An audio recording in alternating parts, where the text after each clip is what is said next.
पहुंचे हुए, किसी के हॉस्टल में, किसी ने सुसाइड किया और किसी की आत्महत्या की खबरें, तो कहीं अचानक हार्ट अटैक आया।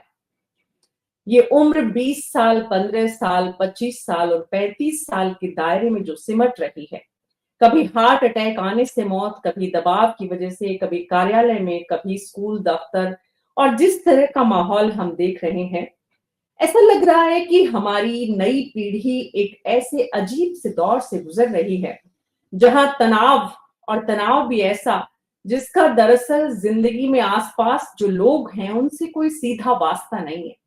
तनाव हमें दिया है आज के डिजिटल गैजेट्स ने, और उन गैजेट्स की वजह से हमारे दफ्तरों में जो काम का तनाव बढ़ा है, कभी वर्क फ्रॉम होम के नाम पर, तो कभी प्रोजेक्ट्स जो ऑनलाइन बच्चों को दिए जाते हैं उस नाम पर। तो एक अजीब सा माहौल हम देख रहे हैं इस समाज में, जहां बच्चों से लेकर नौजवान तक अपनी उम्र से पहले इस दुनिया को अलविदा कह रहे हैं।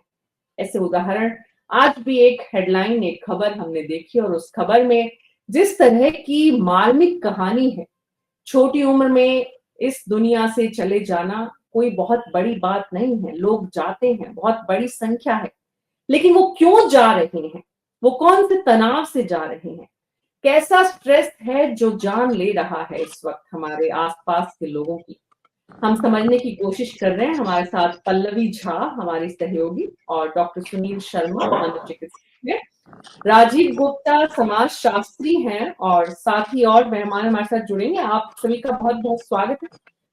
पल्लवी, आपसे शुरुआत करेंगे, लेकिन उससे पहले सवाल जो इस मुद्दे से जुड़े हुए हैं, लखनऊ से पुणे तक क्या काम का दबाव जान ले रहा है? क्या हमारी जीवन शैली पर हमें अब पुनर्विचार करने की जरूरत है? आप लोग प्लीज अपना ऑडियो बंद कर लीजिए। क्या हमेशा ऑनलाइन रहने की मजबूरी जिंदगी भर भारी पड़ने लगी है? रात को 12 बजे भी ऑनलाइन है, सुबह 4 बजे भी ऑनलाइन है।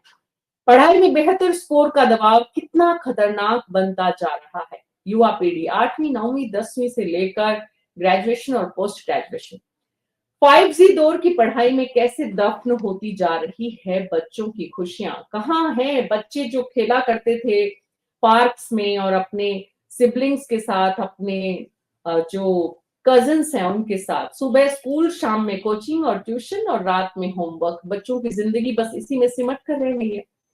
तो सवाल ये है कि क्या 5G के दौर में कर्मचारियों पर 24/7 प्रेशर बन रहा है, बना रहता है, और ये प्रेशर अब जानलेवा साबित हो रहा है। जानलेवा प्रेशर दफ्तर का या खुद को रेस में बनाए रखने का सबसे बड़ा सवाल यही है। ये सबसे बड़ा सवाल है कि दरअसल ये दबाव दिया हुआ है या हमने लिया हुआ है। राजीव गुप्ता जी भी जुड़ गए। आप राजीव जी, स्वागत है आपका। पल्लवी, शुरुआत आपसे करते हैं। शिक्षा के क्षेत्र में आप बहुत लंबे समय से कवर कर रही हैं और इस विभाग से जुड़े हुए तमाम स्टेक होल्डर्स से मिलती भी हैं, चर्चा भी करती हैं। ये जो इतना दबाव जानलेवा जो है, इसके बारे में चर्चाएं भी होती होंगी।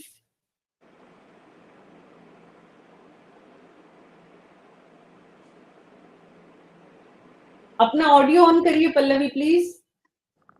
देखिए, बहुत सारे सवाल आपने पूछे हैं हमारे दर्शकों से। उसमें से एक सवाल जो है, उस सवाल में ही सारे सवाल समाहित हो जाते हैं। सवाल एक था कि क्या लाइफस्टाइल में जो बदलाव आया है उसकी वजह से इस तरीके का असर दिख रहा है। तो देखिए, सबसे बड़ी बात यही है, चाहे किसी भी स्तर पर देख लीजिए, छोटे बच्चे हो, बुजुर्ग हो, वयस्क हो, या हम कहें युवा वर्ग हो, महिलाएं हो, तमाम लोगों में जो लाइफस्टाइल में बदलाव आया है उसका कहीं ना कहीं इम्पैक्ट पड़ा है।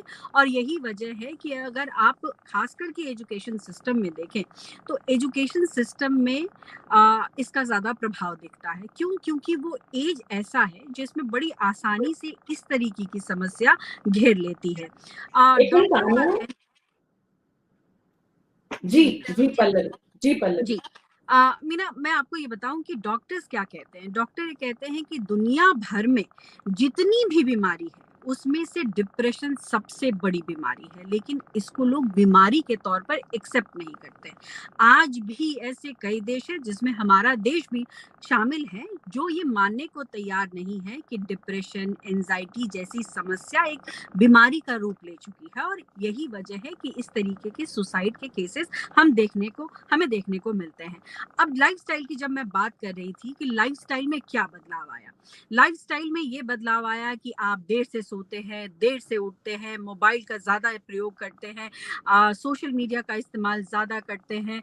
ये जो चेंजेस आया, उसके साथ ही साथ फूड हैबिट्स का बदलाव आना, ये तमाम चीज़ें कहीं न कहीं इस वर्ग को काफ़ी इम्पैक्ट कर रही है, और इसकी वजह से कहीं न कहीं जो युवा वर्ग है, जो बच्चे हैं, उस पर इम्पैक्ट ज़्यादा आया है। दूसरा एक बहुत महत्वपूर्ण बात ये भी है कि देखिए, पहले और अब में जो फ़र्क आया है, एक सोशल मीडिया के इस्तेमाल से आइसोलेशन भी आया है लोगों में।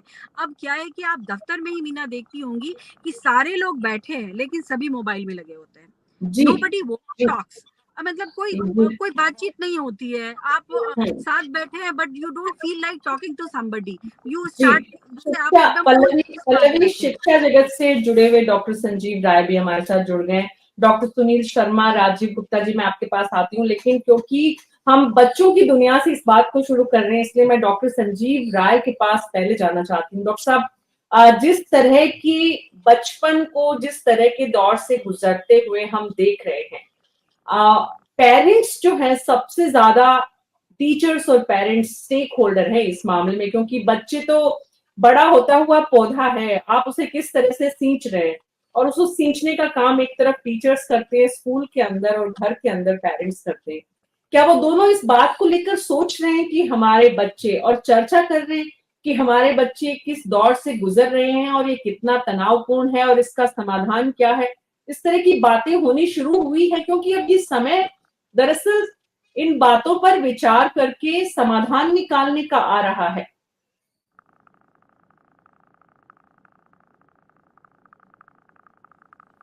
आपका ऑडियो नहीं आ रहा है डॉक्टर संजीव राय।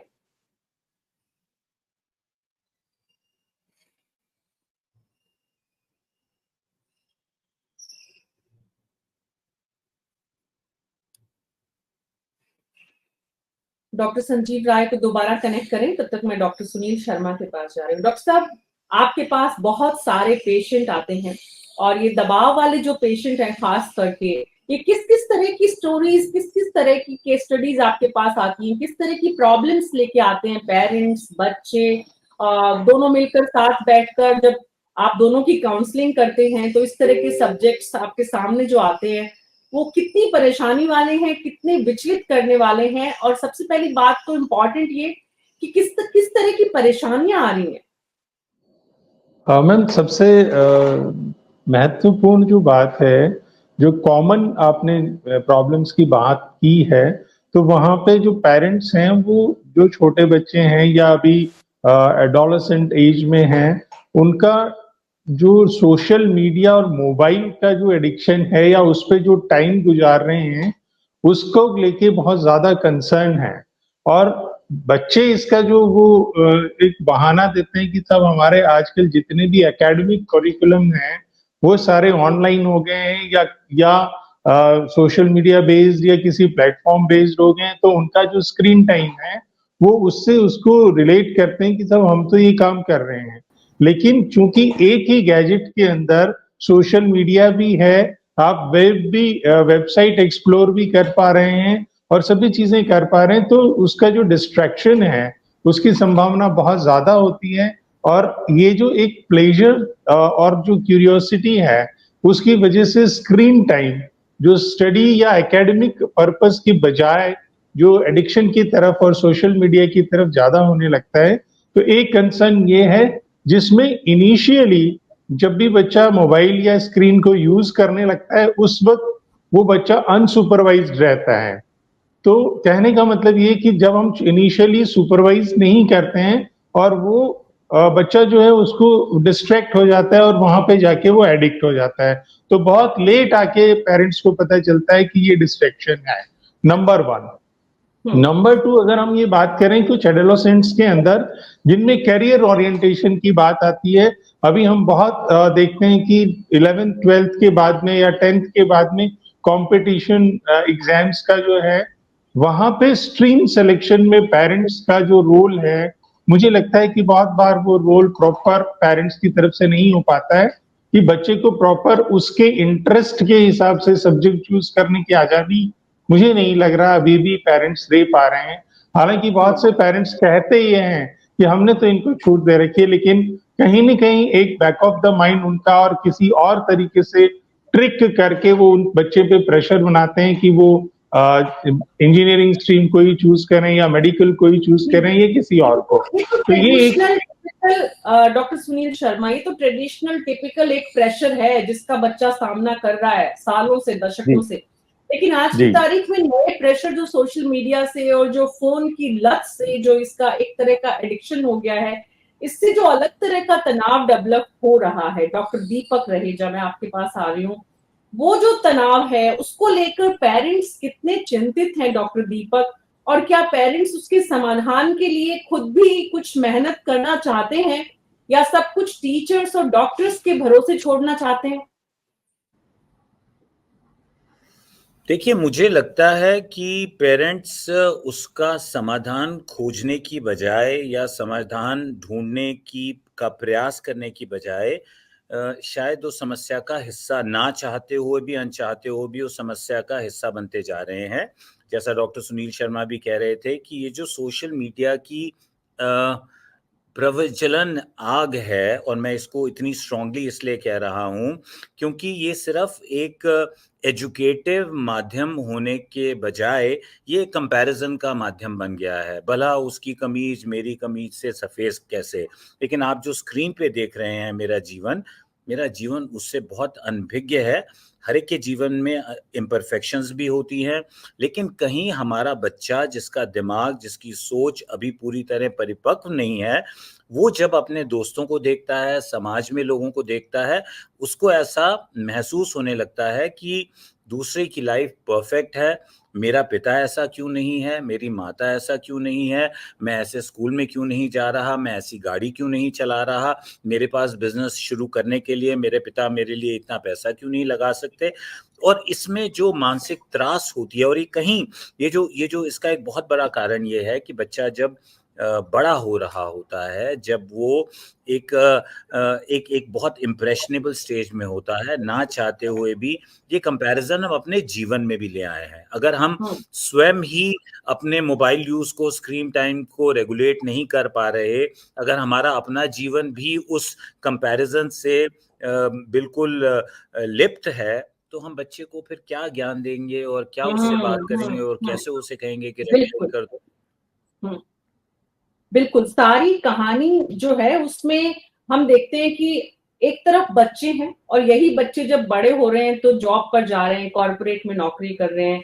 ये सिर्फ बचपन तक सीमित समस्या नहीं है राजीव गुप्ता जी। ये बच्चे बड़े होकर जब अपने करियर में प्रवेश कर रहे हैं तब भी ये इसी दौर से गुजर रहे हैं, जहां बचपन में ये स्ट्रेस है कि हमारे पास वैसे कपड़े, वैसी गाड़ी, हमारे कंपैरिजन जो अपने पीयर ग्रुप का है, वही कॉर्पोरेट में आने के बाद ही कैसा स्ट्रेस है कि दफ्तरों में बच्चे बच्चियां जो 25, 26, 30 साल के हैं, लखनऊ और पुणे की हाल ही की 2 घटनाएं कल और पिछले सप्ताह की जो है वो इस बात की, और बल्कि हर दिन हम कहीं ना कहीं अगर पूरे देश में नजर डालेंगे तो लगभग हर सप्ताह इस तरह की खबर हमें सुनने को मिलती है। तो राजीव गुप्ता जी मुझे नजर नहीं आ रहे हैं। डॉक्टर संजीव राय मैं आपके पास आ रही हूँ। तो डॉक्टर साहब, ये जो मेरा सवाल था कि टीचर्स और पेरेंट्स दोनों मिलकर अगर इस पर काम करते हैं तो शायद करियर में पहुंचते हैं, दफ्तरों में पहुंचते हैं, तब तक स्थिति को थोड़ा नियंत्रित कर सकते हैं अगर करना चाहें तो। देखिए, स्थिति ये है कि अभी जो पूरा डिवाइसेस का मामला है और इंटरनेट एडिक्शन का मामला है, वो केवल पेरेंट्स और टीचर मिलकर नहीं कर सकते हैं। उसमें डिजिटल जो एडुटेक कंपनीज हैं, they are also the major stake holders. आपके यहाँ कोई ऐसा मोबाइल नहीं आता है जिसमें जो बच्चों के लिए हो और एडल्ट के लिए हो। और जिस तरह का संसार बन रहा है उसमें adults are more spending more time with the screen, है ना। तो अब अगर माँ बाप को बच्चा देख रहा है कि वो स्क्रीन पे लगे हुए हैं और उसको आप कहें कि नहीं तुम मोबाइल छोड़ दो, क्योंकि देखिए उसकी पूरी दुनिया www के आसपास है, ठीक है। अपने 25 साल पहले के अनुभव पेरेंट्स नहीं थोप सकते, बच्चे रेजिस्ट करते हैं, रिवोल्ट करते हैं, ठीक है, और वो कहते हैं कि आपका भाषण बहुत हो गया, आप रहने दो, आप नहीं समझोगे, क्योंकि पेरेंट्स के पास टाइम नहीं है कि वो बच्चों का स्कूल से आने के बाद उनके डेली एक्सपीरियंसेस सुन सके। जी, क्योंकि क्या आप पूछिए ना, जो अर्बन में पेरेंट्स हैं उसमें से कितने पेरेंट्स घर पे मिलते हैं जब बच्चे आते हैं? बहुत बड़ा कंसर्न है। यस, जी, जब बच्चा घर आता है तो उसकी इच्छा रहती है कि स्कूल में जो भी हुआ, अगर प्री टीनेज में बच्चा है या टीनेज में बच्चा है या छोटा बच्चा है तो उसको बताता है कि आज स्कूल में ये हुआ, ये लड़ाई हुई, टीचर ने ये कहा, मुझे इतने मार्क्स मिले, नहीं मिले। शाम को जब तक 6-7 बजे तक पेरेंट्स आते हैं तब तक 3-4 घंटे वो अकेले या किसी केयर गिवर के साथ रहता है, स्क्रीन पे टाइम गुजरता है, तब तक वो भूल जाता है और धीरे धीरे उसको एक ये मन में भावना आ जाती है कि nobody is there to listen me, ठीक है, और वो दूरी बनने लगती है। और पेरेंट्स का क्या है कि वीकेंड पे भी कोई प्लान नहीं है, किसी सैटरडे संडे में बच्चे उसकी प्रायोरिटी में है ही नहीं कि अच्छा चलो आज दिन भर हम तुम्हारे साथ खेलेंगे, कोई गजट, आज डिजिटल फास्टिंग रहेगी, कोई गजट यूज नहीं करेगा घर में, ऐसा तो होता ही नहीं है ना। पेरेंट्स के पास प्लान ही नहीं है, आज शादी में जाना है, तुमको चलना है, आज मॉल, बहुत जिद करते हैं बच्चे तो वो मॉल ले गए, बर्थडे भी अब मॉल में ही ले जाएंगे, बुक्स आप दे नहीं रहे हैं बच्चों को आप बेड टाइम स्टोरी सुना नहीं रहे हैं, बुक्स दे नहीं रहे हैं, तो उनको उस तरह का आप एक्सपोजर ही नहीं दे रहे हैं। और दूसरा जो टेक्नोलॉजी कंपनीज हैं वो क्या कर रही हैं, now they are no longer going to children through parents. अब वो यूट्यूब पे वो जो आता है वीडियो की, एक बच्चे को गिफ्ट मिला, वो बॉक्स खोल रहा है, this kind of very popular videos are there. अब ये कंपनियां उन बच्चों को हायर करती हैं और उन कंपनियों के प्रोडक्ट्स डिजाइन से लेके मार्केटिंग में साइकोलॉजिस्ट भी है, उसमें स्ट्रेटेजिस्ट भी है, उसमें सब तरह के लोग मिलके करते हैं कि अच्छा इससे बच्चे आकर्षित होते हैं। एक बच्चा एक प्रोडक्ट क्लास में लेके आएगा, शाम को बच्चे सब डिमांड करने लगेंगे अपने पेरेंट्स से, मुझे ये चाहिए, इट्स रिक्वायर्ड और नॉट रिक्वायर्ड, वो एक अलग चीज है, but demand has been created by the technology companies कि बच्चे मांगेंगे। मार्केट ड्रिवन हमेशा रहा है, ऐसा कुछ पहली बार नहीं है। हमें मालूम है कि कैसे इंटरनेशनल इवेंट्स जो ब्यूटी क्वींस के जितने हुए हैं उनका भी एजेंडा जो था वो मार्केटिंग था, और कैसे हिंदुस्तान और दुनिया भर के मार्केट में कैसे ब्यूटी प्रोडक्ट्स ने अपनी जगह बनाई।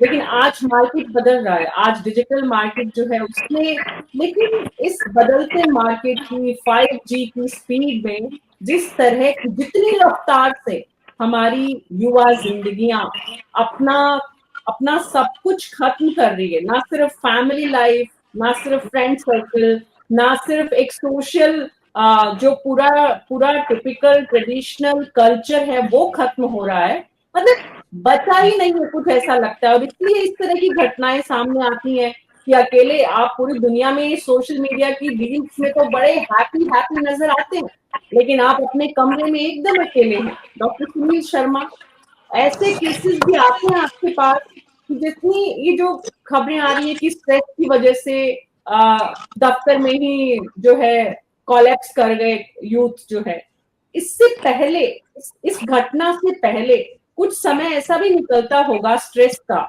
जो अलार्म करता है आपको कि आप बचे इससे, ऐसे लोग भी आते होंगे आपके पास। ऑडियो, डॉक्टर साहब ऑडियो ऑन करिए अपना प्लीज।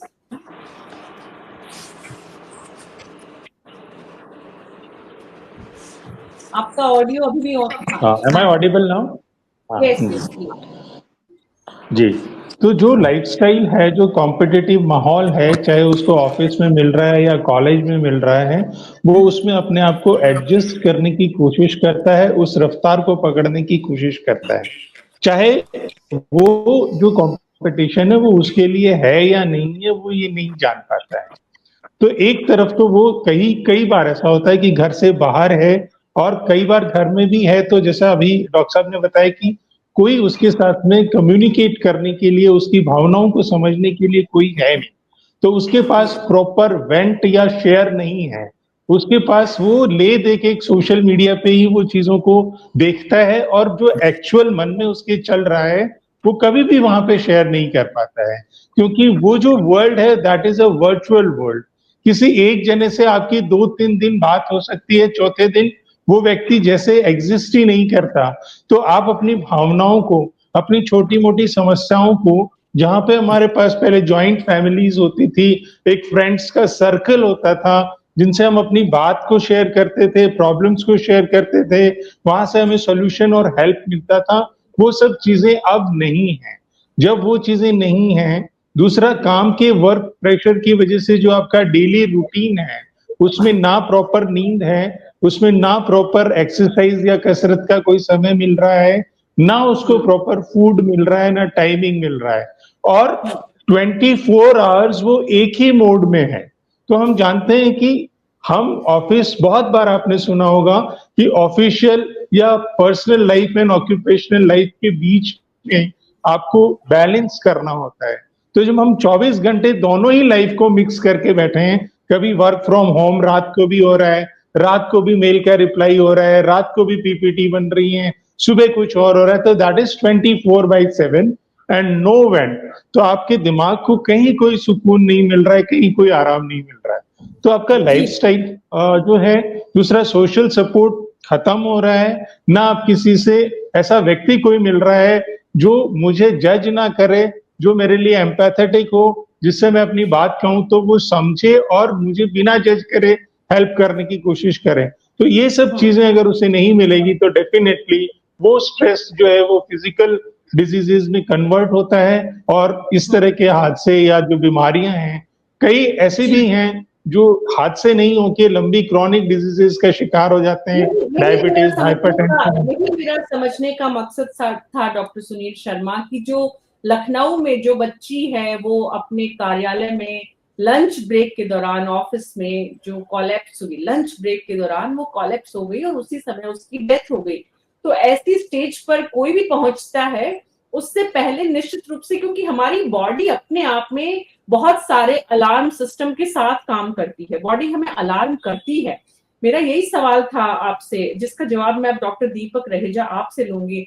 डॉक्टर दीपक, आपके पास कुछ ऐसे केसेस भी आपको ध्यान आते हैं, चाहे वो बच्चे हो और चाहे वो यूथ यंग हो, कॉर्पोरेट में काम करने वाले या दफ्तरों में सरकारी गैर सरकारी कहीं भी काम करने वाले?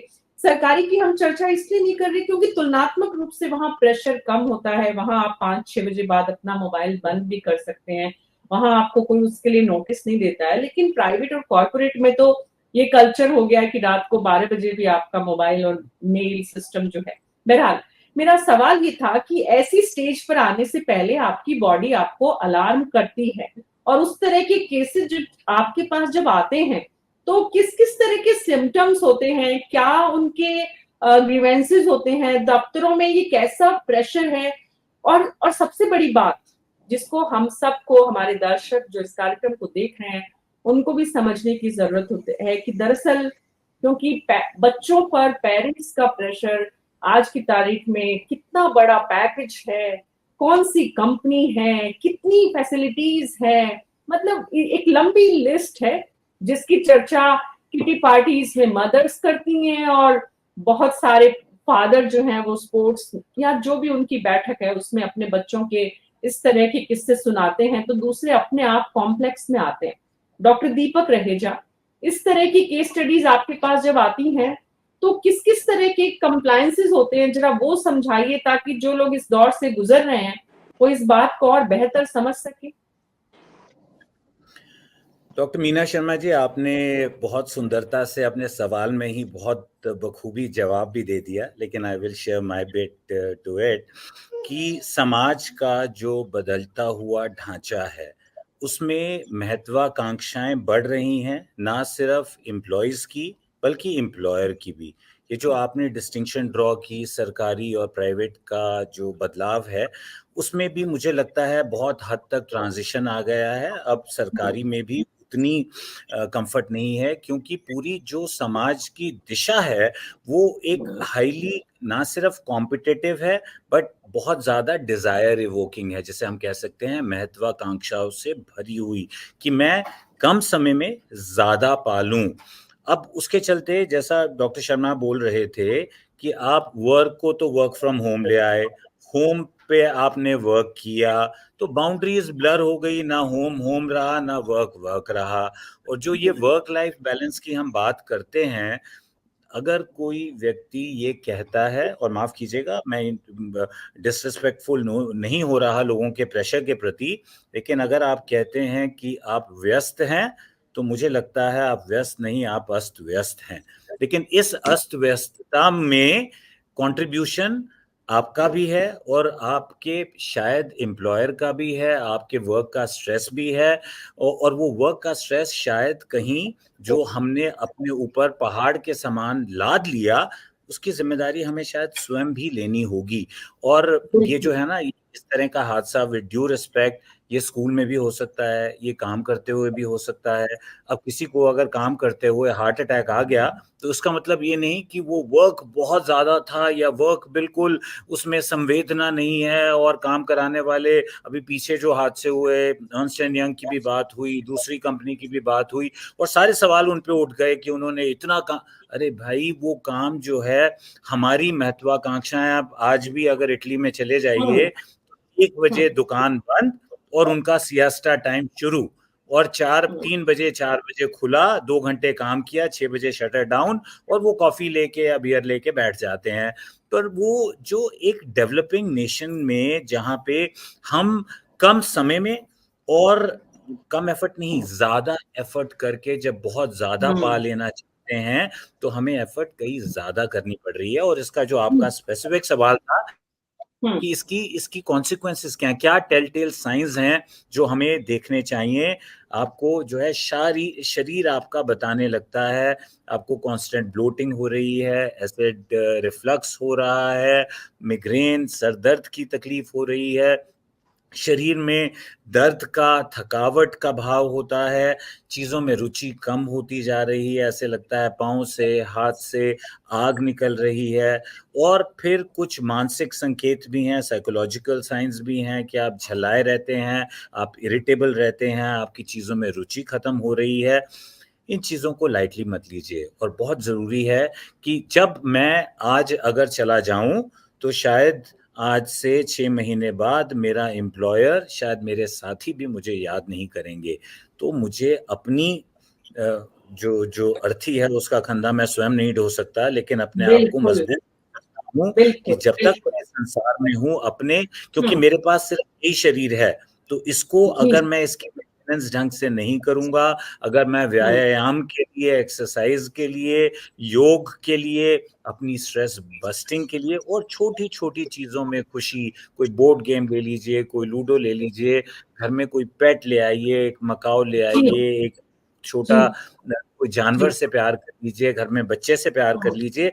इन छोटी छोटी चीजों में अगर आप खुशी नहीं ढूंढेंगे, तो फिर कब वो विपदा आएगी। और आप देखिए ना, हर आदमी को आज किसी तरह का कैंसर हो रहा है, हर तीसरे आदमी को मनोरोग हो रहा है। तो ये सारी चीजें दर्शाती हैं कि समाज का जो ढांचा है वो बदल रहा है, और शायद सही दिशा में नहीं है। जी, सही दिशा में नहीं है। राजीव गुप्ता जी, ये तो हम समझ पा रहे हैं, देख पा रहे हैं कि सही दिशा में नहीं है, नहीं तो ऐसी परिस्थिति नहीं होती, नहीं तो हमें बैठ के इस पर विचार नहीं करना पड़ता कि इसका समाधान क्या है। तो निश्चित ही हम एक ऐसी दिशा में हैं, एक ऐसे रास्ते पर हैं जिस पर अभी रुक जाना जरूरी है। कम से कम आज भी संभल जाएं, क्योंकि बहुत सारी परेशानियां ऐसी होती हैं कि एक लिमिट क्रॉस होने के बाद उनका समाधान भी निकलना मुश्किल है। तो राजीव गुप्ता जी बहुत देर से संघर्ष कर रहे थे इंटरनेट से और फ्रेम से। राजीव जी, आप मुझे सुन पा रहे? राजीव जी, अभी समाज को करना क्या चाहिए? सब शामिल है उसमें, समाज में पेरेंट्स भी, बच्चे भी, सीनियर सिटीजन भी, और स्टेक होल्डर्स बाकी भी।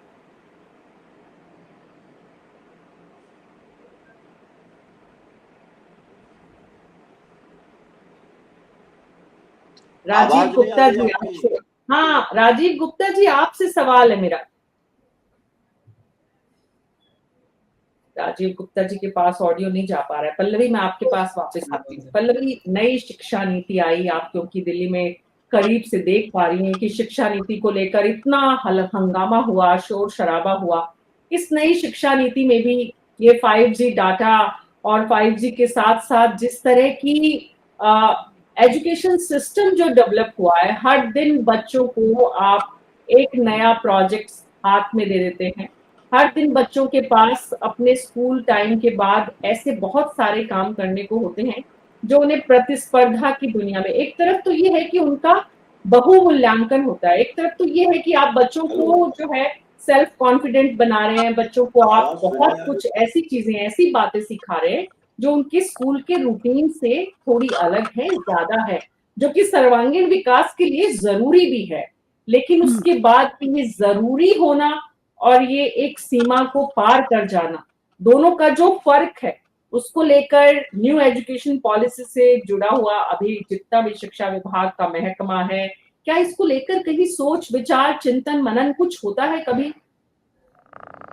देखिए, बड़ा माकूल प्रश्न है, क्योंकि आज के परिप्रेक्ष्य में जिस तरीके से इस टॉपिक को उठाया गया है, सबसे पहले तो मैं ये बता दूं कि WHO कहती है कि 4.5% of Indian are suffering from depression.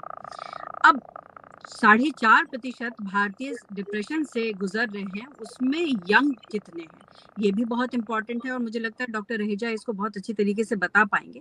लेकिन आपने पूछा कि एजुकेशनिस्ट या न्यू एजुकेशन जो पॉलिसी आई है उसको लेकर के क्या कुछ और सोच रहे हैं, क्योंकि खबरें जिस तरीके से लगातार आ रही है, ऐसे में सबके मन में यही सवाल है कि आखिर और क्या कदम उठाया जाए जिससे कि ये बोझ कम हो। बिल्कुल ठीक कहा आपने। देखिए, नए एजुकेशन पॉलिसी को अगर देखें आप, तो बस्ता हल्का तो जरूर हुआ है और बहुत सारी ऐसी कवायदे भी हुई हैं जिससे कि शिक्षा के प्रति लोगों में भय कम हो और उसको एक इंटरेस्ट के तौर पर बच्चे लें। लेकिन जैसा आपने कहा कि अगर आप घर आते हो, आपको बहुत सारे प्रोजेक्ट्स वर्क करने हैं, आपको बहुत सारे और भी काम करने, उसका स्ट्रेस बढ़ रहा है। लेकिन मुझे जो लगता है, एजुकेशनिस्ट या हेल्थ एक्सपर्ट्स जो मानते हैं कि इन सबसे ज्यादा सबसे इम्पोर्टेंट जो पार्ट है वो है सोशल मीडिया, वो है मोबाइल, वो है लाइफस्टाइल, वो है डाइट। मुझे लगता है ये सारी चीजें ज्यादा इफेक्ट कर रही हैं दैन अब पढ़ाई का बोझ शायद उस तरीके का अब नहीं है, क्योंकि हम देखें तो कई सारे आयाम हैं। अब माता पिता, मान लीजिए छोटे ही शहर का मैं एग्जांपल ले लूं, तो पहले वहां पर कुछ ही बहुत प्रेशर होता था, लेकिन आज वहां पर बच्चों को कम से कम सिखाया जा रहा है कि ठीक है, तुम अगर इस सब्जेक्ट में अच्छे नहीं हो तो तुम कुछ और कर लो। ये सोच थोड़ी बदली है। तो ज्यादा जो मुझे लगता है कि ये सोशल मीडिया का ज्यादा असर है, जिसकी वजह से आप आइसोलेशन, और जैसा मैं भी आपको कह रही थी कि आप गौर करें तो हम ही कई बार ऑफिस में बैठे होते हैं और हम आपस में बातचीत नहीं करते, हम क्या करते हैं, हम मोबाइल। और ये जो चीजें हैं, ये हमारे जो छोटे मतलब जो हमसे छोटे हैं वो हम देखते हैं, वो उसको अपनाते हैं। तो ऐसा नहीं है कि घर में ही, बाहर भी पल्लवी, उसका भी एक पक्ष और है, और उसके साथ हम इस बात को डॉक्टर संजीव राय के साथ आगे बढ़ाएंगे। क्या होता है कि जब हम मोबाइल हाथ में है हमारे और हमारे आसपास 4 लोग बैठे हुए हैं, उसी दौरान हमारे व्हाट्सएप पे या फेसबुक पे या इंस्टाग्राम पे किसी ऐसे जने का मैसेज है जिसको हम ज्यादा पसंद करते हैं, जो हमारे ज्यादा करीब है, किसी भी कारण से हमारी दोस्ती है, हमारे परिवार का सदस्य है, मम्मी पापा है, कोई भी है, XYZ, और हमारे आसपास जो बैठे हैं उनमें हमारी दिलचस्पी तुलनात्मक रूप से कम है, क्योंकि वो दफ्तर के साथ ही है जिनके साथ अभी आपका कोऑर्डिनेशन वैसा नहीं है। मैंने एक फॉर एग्जांपल एक बात की है डॉक्टर संजीव राय। इसका एक पक्ष तो ये है, जो सोशल मीडिया है या जो भी आज के मोबाइल गैजेट्स की जितनी चैलेंजेस हैं उनके सामने उसका प्लस तो ये है कि आप दफ्तर के उस तनावनुमा माहौल के बीच भी एक ऐसे व्यक्ति से 5 मिनट, 7 मिनट, 10 मिनट बात कर पा रहे हैं जिसके साथ बात करने से आपका स्ट्रेस रिलीज हो सकता है।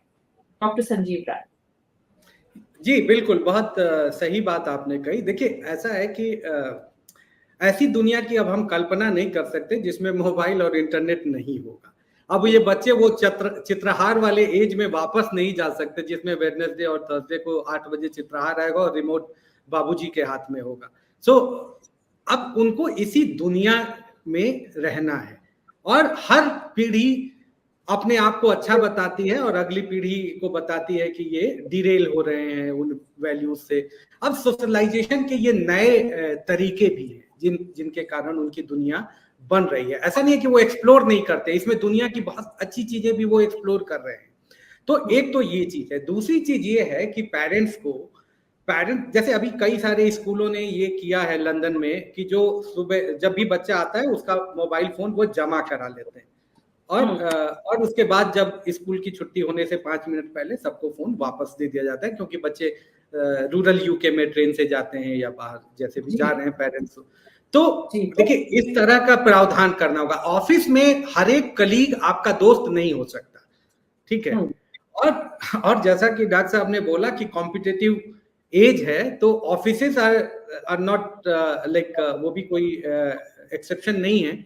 वहां भी कंपटीशन बहुत ज्यादा है और ट्रस्ट डेफिसिट बहुत ज्यादा है सोसाइटी में इन जनरल। तो ये सारे फैक्टर्स, अब डॉक्टरों की अभी पीछे रिपोर्ट आई थी, हर 3 में से 2 डॉक्टर हिंदुस्तान में स्ट्रेस में है, एंजाइटी में है। 2017 का जो टॉपर था नीट का, उसने सुसाइड कर लिया। आप आईआईटी चेन्नई का रिकॉर्ड उठा के देख लीजिए, सुसाइड के वहां के रेट उठा के आप देख लीजिए। तो दरअसल स्लो डाउन पूरे समाज को करना होगा और स्लो डाउन में आपको इसमें, जैसे अगर मैं पूछूं कि भाई स्कूल 3 दिन क्यों नहीं चल सकता, यूनिवर्सिटी 3 दिन क्यों नहीं चल सकती, 2 दिन वर्क फ्रॉम होम हो या वो, अब पेरेंट्स हल्ला करने लगेंगे कि फिर बच्चों को कौन देखेगा। लेकिन ये तो बहुत बड़ा विषय है, ये तो बहुत बड़ा। डॉक्टर मुझे हाल ही के दिनों में जब बहुत बारिश थी तो बहुत बार ये बहस होती थी कि बच्चों की इस समय छुट्टी क्यों नहीं कर देते स्कूल के लोग। तो स्कूल से एक नैरेटिव ये आया कि पेरेंट्स बिल्कुल नहीं चाहते कि छुट्टी हो, पेरेंट्स छोड़ के जाने को तैयार हैं। तो ये भी एक स्थिति है, उन पेरेंट्स की अपनी प्रॉब्लम है, उनको अपने दफ्तर जाना है, पीछे से बच्चे को छोड़ के जाए नहीं जाए, स्कूल में ज्यादा बेहतर है। बताता हूँ आपको, जैसे यूएस में कोविड के दौरान बहुत सारे वर्किंग पेरेंट्स ने प्रदर्शन किया कि स्कूल जल्दी खोलो ताकि बच्चे स्कूल जाएं और हम काम पे जा सकें।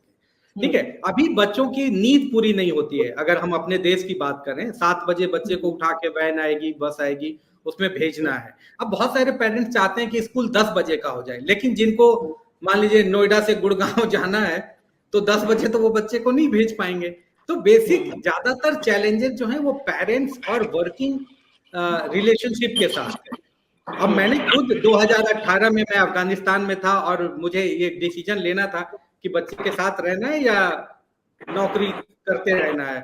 तो अच्छी नौकरी छोड़ने का साहस जुटाना पड़ता है और वो पेरेंट्स को वो निर्णय लेना पड़ेगा। अगर आप फैमिली को टाइम देना चाहते हैं तो 2 में से एक को नौकरी छोड़ के एट होम पेरेंट बनना पड़ेगा। जी, आप सबका बहुत बहुत शुक्रिया इस चर्चा में शामिल होने के लिए। तो न्यूज़ 24 पर दरअसल हमने इस विषय को आज इसलिए चर्चा के लिए जरूरी समझा कि ये आज की चुनौती है जिससे पार भी हमें आज ही पाना है। अगर आज हम इस समस्या के समाधान की तरफ नहीं सोचेंगे तो ऐसे दफ्तरों में हार्ट अटैक की घटनाएं लंच ब्रेक के दौरान, चाहे 45 की उम्र में हो, चाहे स्कूल हॉस्टल्स में सुसाइड की घटनाएं 12, 15 और 25 की उम्र में हो, इन्हें रोकना हमारी जरूरत है। और सबसे बड़ी बात कि ये जो स्टेज आती है, चाहे वो सुसाइड की हो और चाहे वो अपने आप प्राकृतिक मौत की हो, इस घटना से पहले आपका शरीर आपको अलार्म करता है। अगर परिवार और खुद व्यक्ति उस अलार्म को ठीक से सुन ले तो ऐसी स्थिति में आने से आप बच सकते हैं। उससे बचने के लिए जरूरी है कि आप अपने तनाव को कम करें, वो तनाव जो आपने खुद ओढ़ा है और वो तनाव जो आपको समाज ने ओढ़ाया।